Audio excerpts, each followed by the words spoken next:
G'day, I'm Euan Hills, the owner of Art Mob Aboriginal Fine Art Gallery here in Hobart. We're here today with an exhibition we put up in the packing room, Henry Jones Art Hotel, just across the OX atrium from my gallery Art Mob. The exhibition celebrates NAIDOC Week for 2023. Now NAIDOC Week, for those who are not too sure about what it is a special week each year, the first week of July, and it's for Aboriginal and Torres Strait Islander people to celebrate their culture with a theme, and this year the theme is for our elders. We've chosen two significant elders to show in this exhibition. We've chosen Minnie Pwerle and we've chosen her daughter Barbara Weir, both significant artists who've passed on some time ago. Barbara just earlier this year, Minnie back in 2006. And the works are standout works from the Utopia region, just northeast of Alice Springs. We'll start with this work here by Barbara Weir. Does it remind you of French Impressionists, maybe a Monet? It does to me. What Barbara's showing with a work like this, and it's the last work that we've ever had from her. She painted that last year before she had a stroke in October. And it's a grass scene, Dreaming, which she's well known for. It's her looking down from the back of her ute onto a field of grasses. And those grasses are swaying in the wind. In fact, our exhibition we did when she came down here in 2007 was Blowing in the Wind, with apologies to Bob Dylan. Now, she's seeing these grasses, and these grasses are so important to her and her local women because they strip these seeds off those grasses into a wooden corn. They let them dry out in the sun. They grind them with a grindstone to make a flour which they use for bush damper or bush bread. So these grass seeds are very important to those women from the Amagira and Alawa region of Utopia, about 260 k's north-northeast of Alice. What a beautiful painting. We're delighted to have that here to show you. Now, this masterpiece is a collaboration between the late Barbara Weir and her son Fred Torres. They painted this together last year. What she's showing here is her mother's country. Now, Barbara has a fascinating history.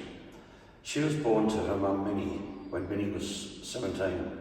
The father was the local station owner, Jack Weir, and this was it was a crime at the time to have a half-caste child, and that's why the social security people were around trying to remove those children, take them away and bring them up in foster homes and integrate them into white society.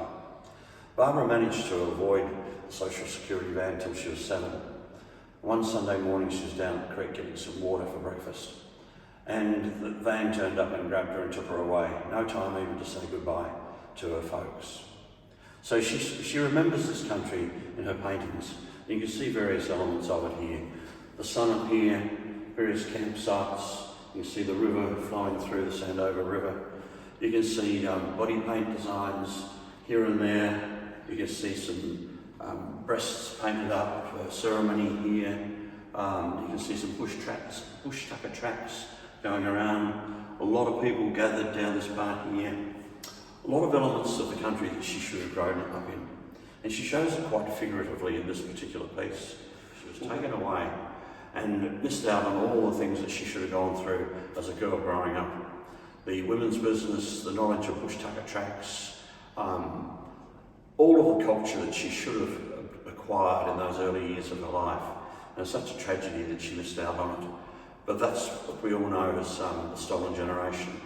She went on from having returned back to her country in the age of about 19 and being reunited with her mother, which took quite a process of time.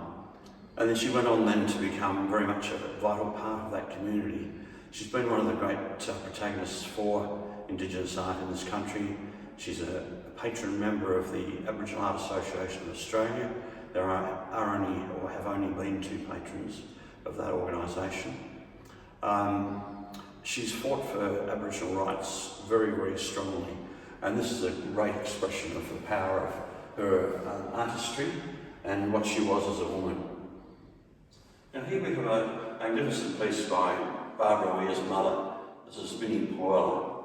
Now Minnie started painting in Adelaide in late 1999, when she was at Fred's place, her son's place, and at his grandson's place. And Barbara was there painting. She said, "How come you paint and I don't?" So away she went. They gave her what she needed and didn't stop much for the next 7 years. She passed away in March 2006 after having done quite a few thousand works. Not too many of the scale.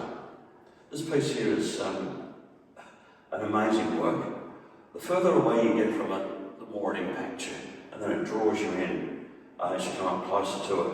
What she's showing is body paint design, in their language, Auwelia. She's showing at a site called Utopia, which is her special part of the country.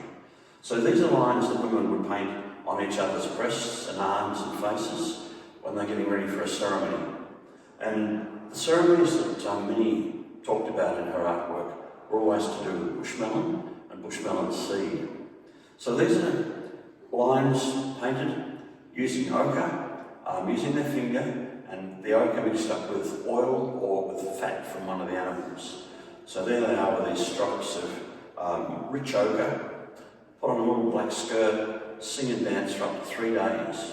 And that ceremony encourages the growth of those bush tucker items, in this case the bushmelon, over the next season or so.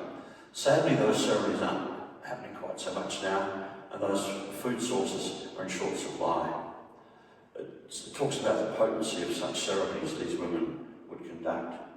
This is a gorgeous piece. Now, when Barbara came down here in March 2016 to commemorate 10 years since her mother passed away, this is a piece that Barbara had with her as she gave her speech to the assembled multitude in our gallery. It's a piece that Fred had reserved for the family for their collection. But as times got tough, he came to me one day and offered it to me. Here it is. So again, it shows some more elements from Minnie's basic designs, some campsites here at Atwingurp, some breasts painted up here with the horizontal lines, and some more, as you see right through, some bushmelons and bushmelon seed down here at the bottom. An awesome palette. She's one of the greatest.